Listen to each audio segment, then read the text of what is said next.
Hey y'all, it's your girl Mama B here, back for another mukbang. Been gone for a while, life's been crazy. Y'all have heard that in the past couple of videos. I'm gonna just stop saying I'm gonna be consistent, just be consistent. Anyways, thank you for coming to the mukbang today.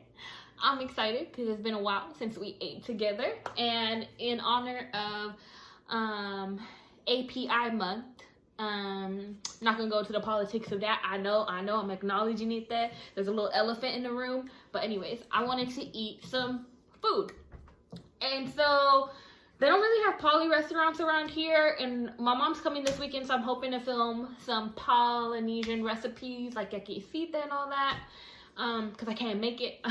And so I opted in for this Filipino food. I'm excited.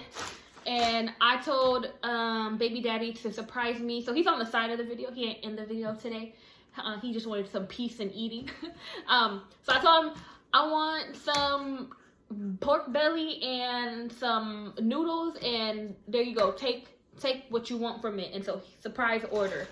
So let's see what we got here, y'all. I could already tell this is like, what is that called? What is it called? Pork belly. It's like, lechon, but like the cut up pieces. No, that's lechon kamali. That's crispy pata. What is that?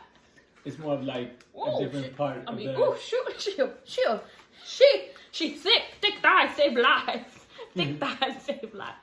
What is it called? Crispy pata. It's a different part of the pig. Oh, I see. But it's pig. Yeah.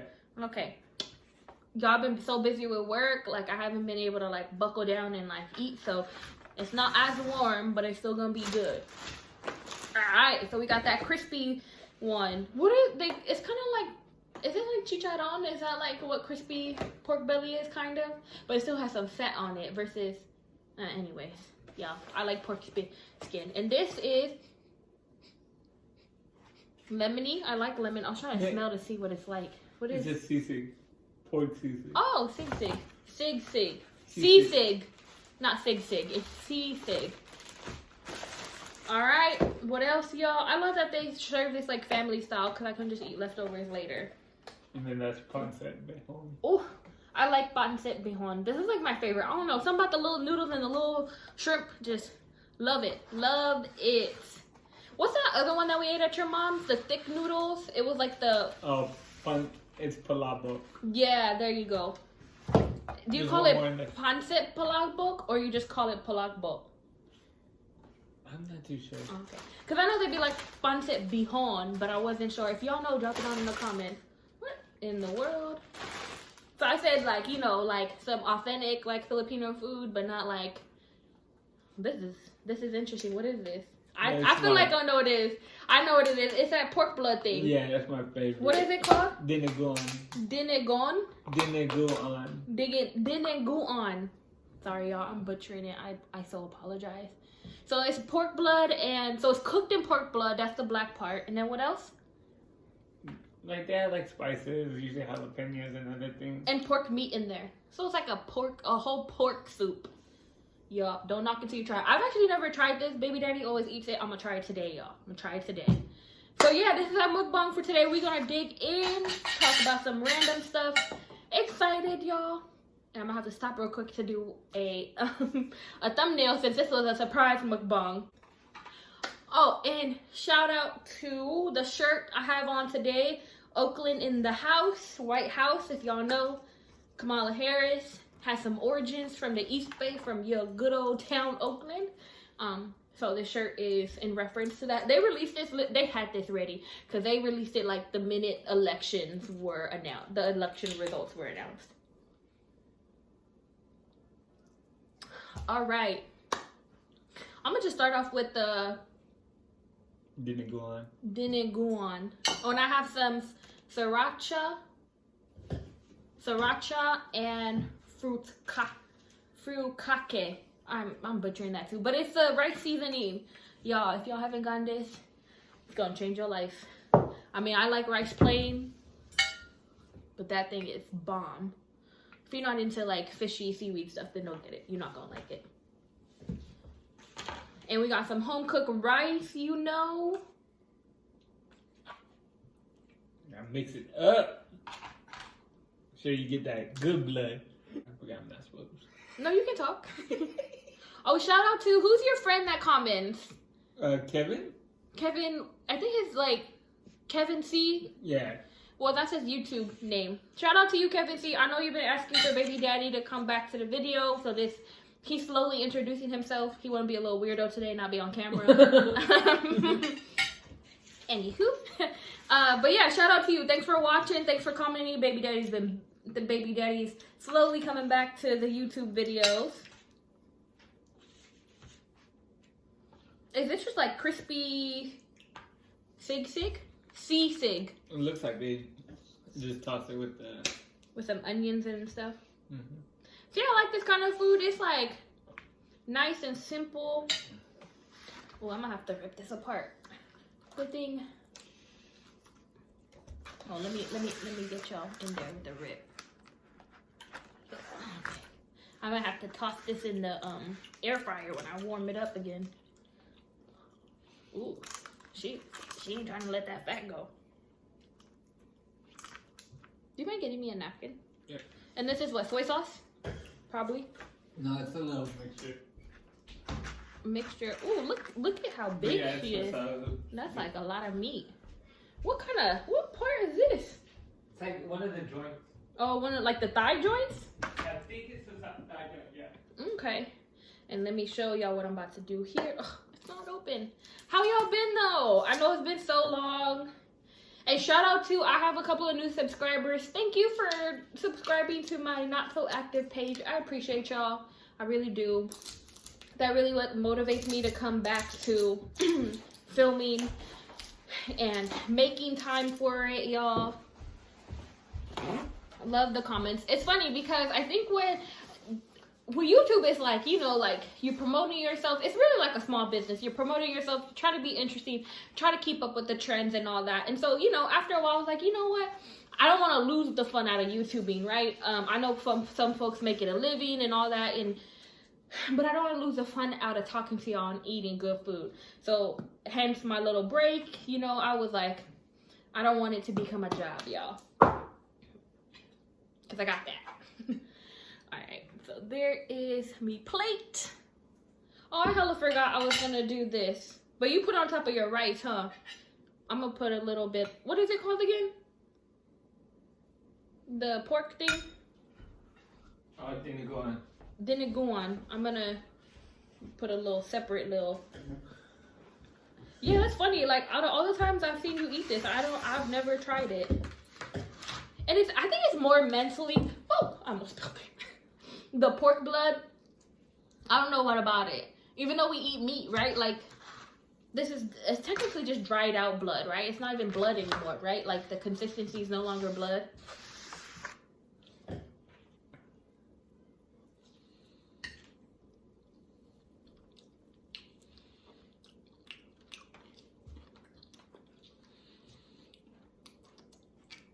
It's good.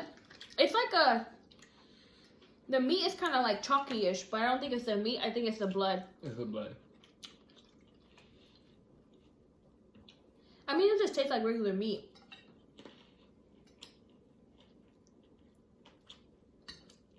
That's what you talk about. No wasted parts of the animal. If you really think about it, this is where a lot of the dishes of the origins come from. At least I knew my ancestors, you use every part of the animal. This is good. Sorry y'all, I'm just eating because I literally been holding my appetite. It's like 4 o'clock right now to eat.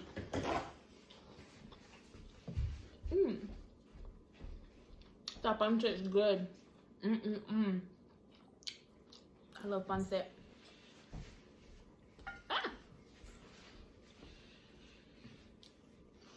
Yeah, so I hope y'all get to celebrate yourself.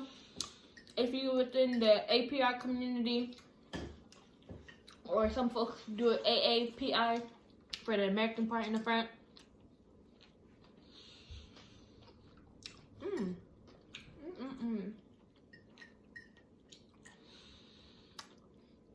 I'm excited though because for the longest, y'all probably, I've been wanting to film my mom make quesadilla. It's so simple to make. It's literally like 4 ingredients. And they're like ingredients if you bake, you'll always have in your house, like flour. You can do it with yeast or without yeast. Baking powder, some sugar, I think some water and some whole milk. It's basically like a hush puppy, you know. But the one thing, I can make the batter, that's fine.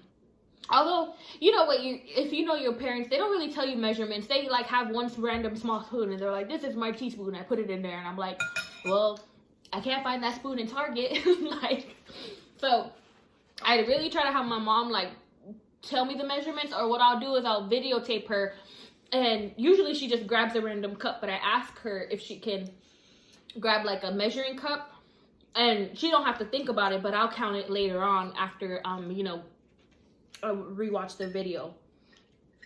But the one thing about quesadilla is like they do this hand thing to make it in a ball, so it's like, it's kind of like cake batter. I mean, it's not cake batter. What is that called? Bread. It's kind of like the bread, the dough of the bread.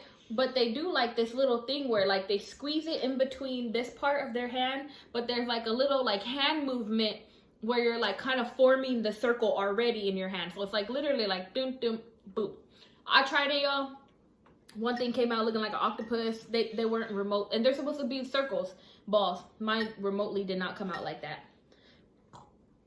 Excuse me. So I'm excited because I really want to do some more like Polynesian food on here. I did the pie, the pineapple pie, and I think that was pretty much it in terms of poly related. And I think it's so important because like my kids love quesadilla. I don't know how to make it. I'll be like, you gotta wait for grandma. This one day our ancestors will be gone though, and I don't know how to make jack squat. So at least if I have like videos of it, and you know, you can look back and try to make it, and you know, you can reminisce on your culture. Because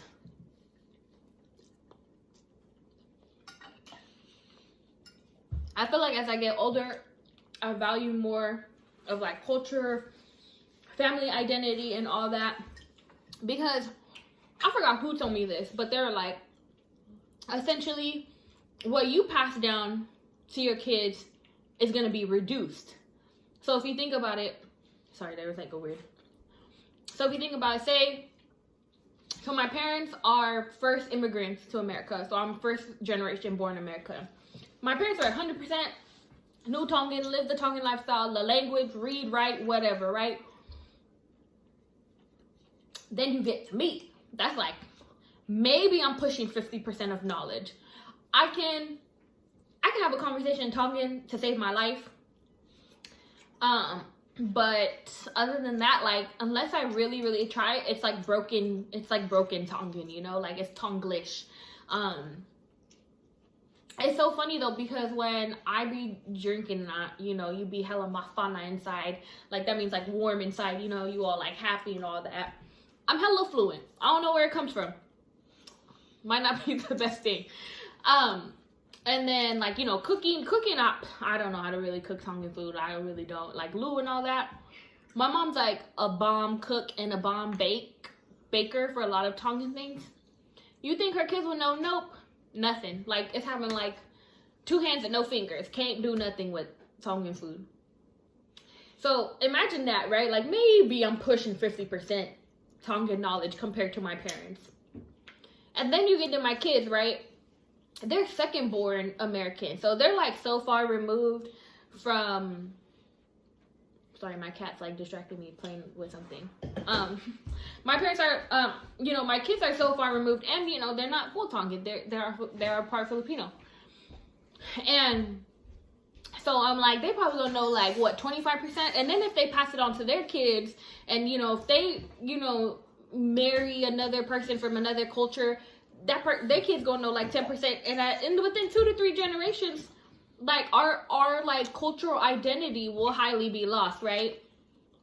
And so that's why I think it's very important, y'all. Whether you have kids or not, I think it's just important.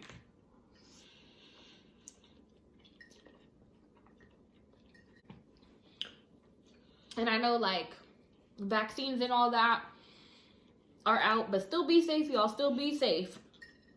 It doesn't prevent you from getting it. COVID. This is actually really good. I think, you know why? I love lemony stuff and it's super tangy. Like it just, the sourness just pops in my mouth.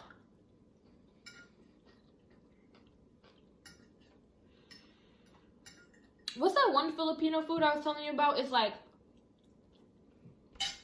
super small shrimp.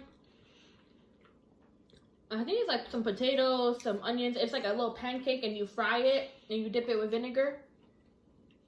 We figured out the word. I think we asked your mom and we figured it out. But if any of y'all know, it's like basically like a pancake.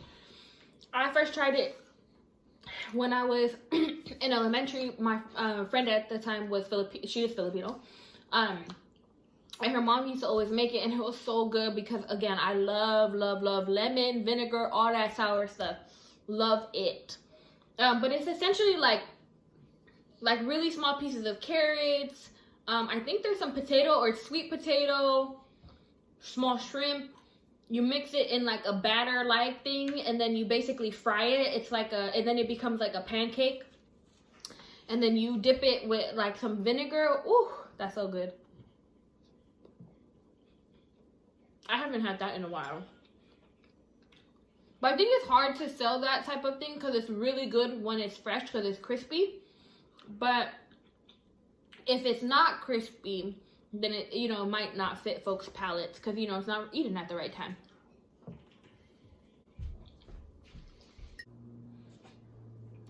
Do you want to show her on camera?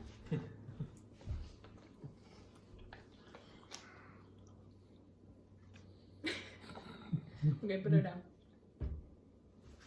That's my cat, our new kitten. One of them. Her name is Ahi, like tuna, because she's gray. And her sister, who has all black fur, her name is Kona, like coffee. And she's one island to be reckoned with, y'all. She's a little feisty one. Anyways, what was I saying? Oh yeah, I was talking about culture and all that. Yeah, so it'll be interesting.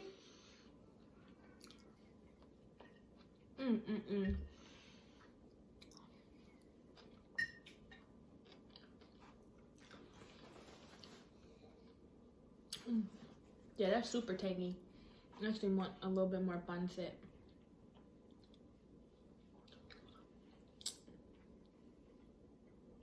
What are your guys' plans for the summer? If any. I know some folks are still worried about going out. I ain't doing really not much. We'll probably do a couple of local trips. I was hoping to do like a plane trip with the kids because I want to see how they do on planes before we take like, you know, a longer flight to Hawaii and then eventually hopefully the islands. My grandma's turning 100 in 2 years, y'all. So she's turning 99 2021 and then at the end of 2022 she'll be 100. So we definitely want to go, debating if I'm gonna bring the kids or not. Baby daddy ain't trying to go because he ain't trying to take cold showers.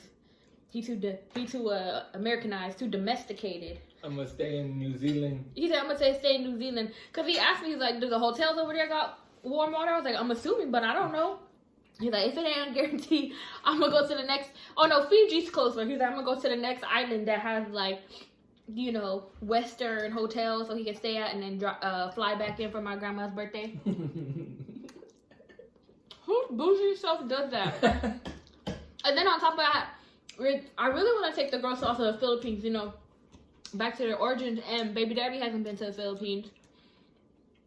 And so we were talking about going to the Philippines. And I was like, what do you think in the Philippines, like, when we go to, like, the smaller villages or provinces, you think they're going to have hot water, too? He's like, boy.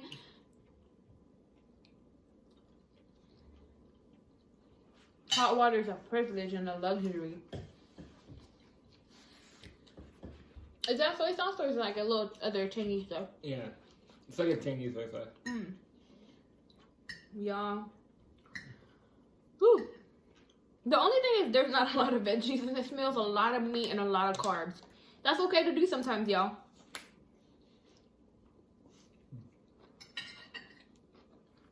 I was going to do one of my easier workouts today because I have a hard workout tomorrow. But your girl was like, I'm going to film. I had to do. Y'all ever done Beachbody Mola Caesar? He does 4 weeks prep and then 6 weeks of the work. It's interesting because he's hard, but I've done Shanti. Like, they're hard in their own senses. I've done Shanti Insanity like twice, the whole program. His is challenging, but it's different challenging versus 6 weeks of the work. It's not like easier than Shanti, but the intensity is different in terms of like what you're actually working out. But I suggest if you have flat feet, which I do, so jumping all that, I can't do a lot of jumping exercises or on my toes. Shanti does a lot of that. So if you want something similar to Shanti, but you know you got bad feet, I would definitely go to a Mola Caesar. He's on Beachbody too. 4 weeks prep, and then he does another program 6 weeks of the work.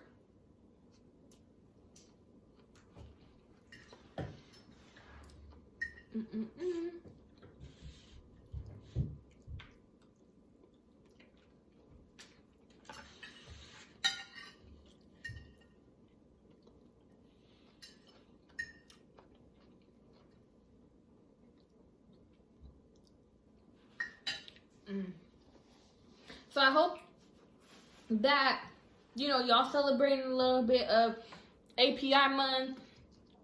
Have your feelings about it. That's okay. I know some terms aren't politically correct, might not be as inclusive as maybe the intention of the term is, but I do want to celebrate the different cultures.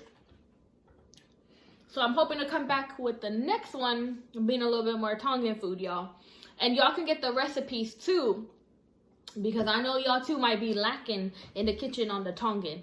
It's not only about speaking Tongan, but it's about knowing how to throw down in the kitchen. And I can't do that. I eat to survive. I don't eat for taste. I eat literally to survive. If there is an unseasoned piece of fish and rice, I will just eat that. Put some hot sauce. It's fine. It's a great meal. Some egg and rice. Put some hot sauce. It's good. Egg and sausage. Put some hot sauce. It's good. That's how my eating is. I eat to survive and not to get sick. Other people, you know, they need taste. They need flavor. Not me. Maybe that's why I'm not so fond of cooking Tongan food. Because people really be, you know, like, so we have this thing called ota. It's basically like poke. But it has like a mayonnaise, or my mom uses light ranch sauce, so it's not so overbearing.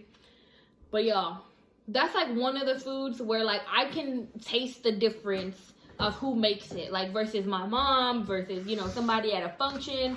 And real life though, like I stopped like eating Tongan food made in big batches is because, and I think this is with any big batch food, right? It's hard to do the food quality control. But I went to this one event. I was really hungry and I was like, let me just eat the food they have here. And it wasn't like raw. It was chicken and some like talo, like taro, or what, and what is manioke, like cassava, all the starch family, potato family. And I got hella sick, y'all. That's like one of the worst stomach aches I had. Like me and my dad got sick, and my dad has a bad digestive system like me. But homeboy, grown old man, was like he was like this in his bed, and almost in the fetal position. And we was both running to the bathroom, and I was like praying to the higher power to not explode during the day because we had a long day. But ever since then, I've been like fearful of it. So every time I go to like any Tongan function, or I know there's gonna be big batches of Tongan food, no hate to the culture. I just eat before because that pain was unbearable. I think the only time I actually ate like Tongan food in the past oh my God, 3 years, I think. Yeah, 3 years that I ate Tongan food that was made in big batches was at my grandma's funeral. Because, you know, I was seeing everybody prep it, and I trust them folks, and it was bomb food, like bomb chicken, like it was a whole rotisserie or like a big old outdoor oven that my uncle had. But yeah, something about it just makes me a little bit cautious from my experience 3 years ago. But yeah, there's nothing much, y'all. I'm excited to come with the next content so y'all can, you know, embrace and share a little bit of my culture and, you know, the food specific to my family. Because everybody, you might be able to make a quesita, but everybody makes it a little bit different. So, did you just eat the whole bowl? No, I just I ripped it. Oh, he ripped the meat off and then ate the bone. This is a big old bone. Oh, poor pig. Why? I don't know. It's just I understand why people sometimes are vegetarian and vegan, but, you know, I'm a meat eater and I'm proud of it. Interesting. The best pig I had, last thing before I go, y'all. The best pig I had was in Tonga, yo. And I wasn't really eating a lot of the Tongan food out there because, I don't know. I was eating a lot of ramen and it was hot, and you know, you out exploring, you're not really worried about like food at that point because that was also our first time in Tonga. But my aunt's brother, so nice, roasted us a small pig. It was like maybe yay big. He brought it over with some like talo and whatever. And at first I was like, oh, thank you, that's sweet. And I like pig skin, but I don't like roasted, like the inside of like roasted pig. But y'all, I ate it and we tore that pig up. Literally between like 5 or 6 of us, we finished that little pig like bone. Like, y'all, it was so juicy, it was so tender, and it was like the best pig ever. I still talk about it to this day. Never had a pig like that, hands down. And so I'm so grateful for my aunt's brother for sending that over. I'm actually looking forward to go to the islands again once it's safe. I'm trying to bring corona there because you know, thank God they've been safe for men. They haven't had any cases and they've been shutting down their borders and they're getting vaccinated, so I'm really happy about that. But yeah, thank y'all again for joining me for another short mukbang. I hope you enjoyed the Filipino food. Make sure y'all try y'all local API or any mom and pop shops that cook, and I hope y'all stay healthy. Peace and love, y'all.